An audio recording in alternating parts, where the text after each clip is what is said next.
En el cálculo de variaciones, variación con vínculos. 4.1 multiplicadores de Lagrange. Consideremos una función de tres variables independientes, f de x, de y, z. Para que esta función tenga un extremo, es necesario que la derivada total respecto de f, que sabemos que es igual a sus derivadas parciales de f respecto de x, y y z, cada una multiplicado por la derivada total, una diferencial de x, y z también, es igual a 0. Por lo tanto, la condición necesaria y suficiente para que esto ocurra será que derivada parcial de f respecto de x, de y y de z sean iguales a 0, donde x, y son dichas variables son independientes.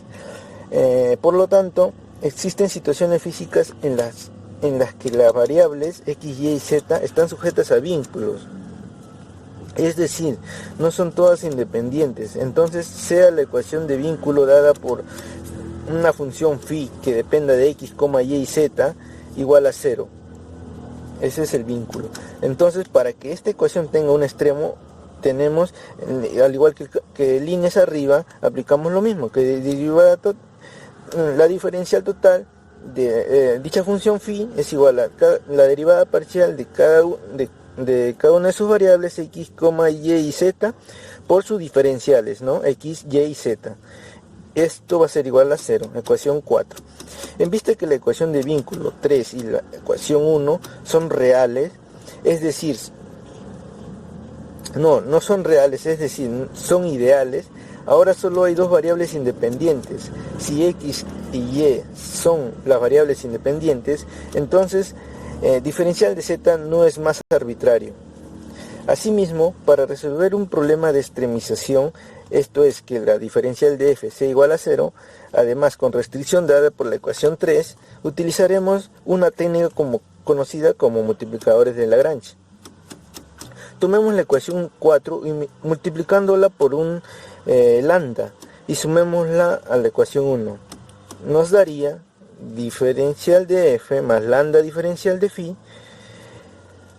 de la diferencial de f, derivada total de f respecto de x más lambda por la diferencial parcial de phi respecto de x, todo por un diferencial de x, más derivada total de f respecto de y más lambda por derivada parcial de phi respecto de y, todo por el diferencial de y, más derivada total de f respecto de z, más lambda derivada parcial de f respecto de z, por diferencial de z, es igual a 0.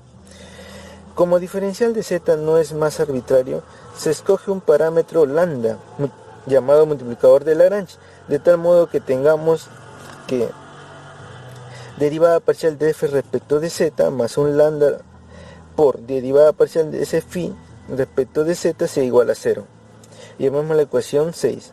Asumiendo que la derivada parcial de phi respecto de z